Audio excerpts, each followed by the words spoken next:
आमोदनी हिंदी साहित्य में आप सभी का एक बार फिर से स्वागत है। जैसा कि आप सभी जानते हैं कि हमारे इस चैनल पर यूजीसी नेट हिंदी साहित्य पेपर 2 की कक्षाएं चल रही हैं। हमारा इस समय नेट का पाठ्यक्रम से जो चर्चा का विषय है वह है हिंदी उपन्यास। हिंदी उपन्यास का विकास या इतिहास हमने आपको बताया। भारतेंदु युगीन जो उपन्यास थे, उपन्यासकार थे, उनके कौन कौन से विषय थे ये हमने आपको बताए। आज हम जो आपसे चर्चा करने जा रहे हैं वह है द्विवेदी युग और हिंदी उपन्यास। देखिए, द्विवेदी युग और हिंदी उपन्यास में हम आपको द्विवेदी युगीन उपन्यास बताएंगे, उपन्यासकार बताएंगे। इस युग में उपन्यास कौन कौन से विषय पर लिखे गए ये हमको आपको बताएंगे। देखिए, भारतेंदु युग से द्विवेदी युग आया तो जो उपन्यास की परंपरा भारतेंदु युग में चल रही थी वह उपन्यास की जो परंपरा है फिर द्विवेदी युग में आई। कोई भी परिवर्तन एकदम से नहीं होता, उसे समय लगता है। धीरे धीरे वह आगे कोई भी चीज़ एकदम से नहीं बदलती, वह धीरे धीरे बदलती है। तो जो विषय भारतेंदु युग में थे वही विषय जो द्विवेदी युग में उपन्यासों के रहे। अधिकतर विषय वही थे, जैसे कि जासूसी उपन्यास, सामाजिक उपन्यास, ऐतिहासिक उपन्यास, तिलस्मी उपन्यास या चमत्कारी उपन्यास, घटना प्रधान उपन्यास। मोस्टली वही द्विवेदी युग में आपको मिलेंगे और जो उपन्यासकार भारतेंदु युग में थे वही अधिकतर हमें द्विवेदी युग में देखने को मिलेंगे कि कौन कौन से कॉमन जो उसमें जो थे यहाँ पे भी हैं। तो देखिए, वहाँ की जो परंपरा थी वो यहाँ पे ही, कुछ भाषा में परिवर्तन हुआ होगा, कुछ जैसे सेम नहीं होते। क्या फ़र्क पड़ जाता है कि जैसे द्विवेदी युग में जो जासूसी उपन्यास है यहाँ पे आकर थोड़े और अच्छे हो गए होंगे, क्योंकि आप देखते हैं कि हम जो हमारा पास्ट है उससे हम हमेशा कुछ ना कुछ सीखते हैं। तो जैसे ही भारतेंदु में जो युग में जो उपन्यास लिखे गए वो द्विवेदी युग में आके उनकी भाषा परिष्कृत हो गई। उनके जो विषय हैं वो विषय तो सेम थे किंतु जो उनके अंदर लिखा गया वो और अच्छा हो गया होगा। तो ये परिवर्तन तो अक्सर होने ही और इनका होना स्वाभाविक भी होता है। तो चलिए शुरू करते हैं द्विवेदी युग और हिंदी उपन्यास। तो देखिए, द्विवेदी युगीन उपन्यास और उपन्यासकार। आज हमने जो शुरू किया है उसमें हमने क्या किया है, जो उपन्यास है और जो उनके उपन्यासकार है, लेखक है जिनके द्वारा वो लिखे गए, वो हमने आमने सामने लिख दिए हैं, ताकि जब आप नेट का एग्ज़ाम देने जाए, आप याद करके जाए, तो आपको वहाँ पे जो क्वेश्चंस हैं उनको अटैम्प्ट करने में आपको आसानी हो, आप आसानी से प्रश्न हल कर सके, जो गलती की संभावना है वो आपकी कम हो जाए। तो चलिए शुरू करते हैं द्विवेदी युगीन उपन्यास और उपन्यासकार। देखिए, पहला है काजर की कोठरी, गुप्त गोदना, भूतनाथ और अनूठी बेगम। ये उपन्यास किसके द्वारा लिखे गए? देवकी नंदन खत्री के द्वारा।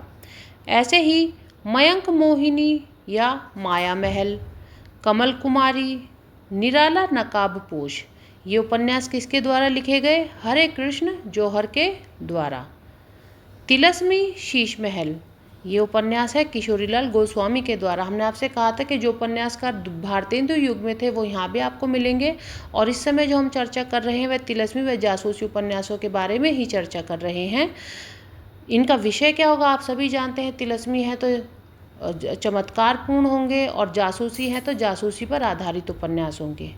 ऐसे ही देखिए, आगे बढ़ते हैं आप। पुतली महल, तो पुतली महल उपन्यास किसके द्वारा लिखा गया? रामलाल वर्मा के द्वारा लिखा गया। चक्करदार चोरी, जासूस पर जासूसी, इंद्रजालिक जासूस, जासूस की अयारी, ये किसके द्वारा लिखे गए? गोपाल राम गहमरी के द्वारा लिखे गए। और ये कौन से उपन्यास है? जासूसी उपन्यास है। गोपाल गहमरी ही एक ऐसे जिन्हें हिंदी का कानन डायल भी कहा जाता है उपन्यासों का, क्योंकि इन्होंने, हमने आपको बताया था कि जो अंग्रेजी में जो कानन थे उनके आधार पर इन्होंने जो लिखने शुरू किए जासूसी उपन्यास, और ये बहुत अधिक फेमस हो गए। इनके द्वारा जो लिखे गए जासूसी उपन्यास थे उनसे ये क्या हुआ, बहुत अधिक फेमस हो गए, इसलिए इनको हिंदी उपन्यासों का कानन डायल कहा गया। तो इनके जो जासूसी उपन्यास थे वो बहुत ही अच्छे थे।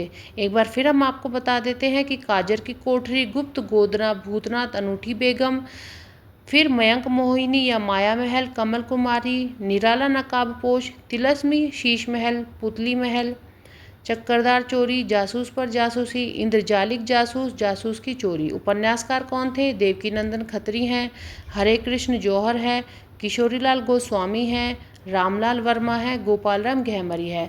अब देखिए, जो द्विवेदी युगीन उपन्यास थे आप जानते भी होंगे, एक हिंट हम आपको दे देते हैं कि जो उपन्यास हैं उनको अगर हम एक दृष्टि से देखें, दूसरे दृष्टिकोण से देखें, तो उन्हें प्रेमचंद के नाम पर आधार पर विभाजित किया गया है। प्रेमचंद पूर्व युग, प्रेमचंद युग और प्रेमचंद उत्तर युग। अब इसमें क्या होता है, अक्सर बच्चे कंफ्यूज हो जाते हैं कि ये है क्या।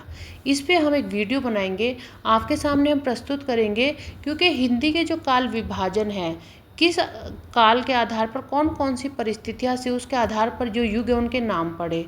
अब एक साथ सब कुछ बताना क्या संभव नहीं हो पाता, और ना ही आपको समझ आएगा, आप कंफ्यूज हो जाएंगे।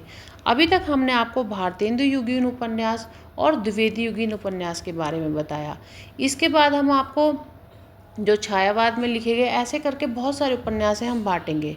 हिंदी के जो काल है वह देखिए, एक जो नाटकों का काल है वह जयशंकर प्रसाद के आधार पर बांटा गया है कि जयशंकर प्रसाद से पूर्व के नाटक, जयशंकर प्रसाद नाटक और उनके बाद के नाटक।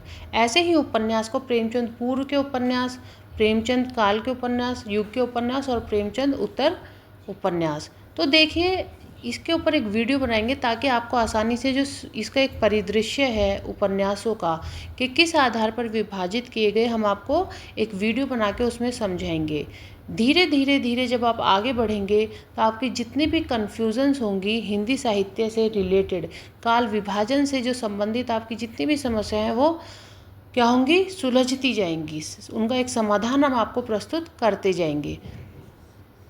अगर आपको हमारी वीडियो अच्छी लगती है तो प्लीज़ लाइक करिए, मेरे चैनल को सब्सक्राइब करिए। आगे भी हम बहुत अच्छे अच्छे कंटेंट बना के आपके विषयों से संबंधित, नेट पाठ्यक्रम से संबंधित जो कंटेंट है बनाकर आपके सामने प्रस्तुत करेंगे, जिससे कि आपको हिंदी साहित्य का जो इतिहास है या हिंदी साहित्य है क्या, उसके बारे में आप अच्छे से समझ सके। आज के लिए धन्यवाद। द्विवेदी युग के विषय, जो अन्य विषय हैं, उन पर अगली वीडियो में चर्चा करेंगे। आपका दिन शुभ हो। पढ़ते रहिए, आगे बढ़ते रहिए।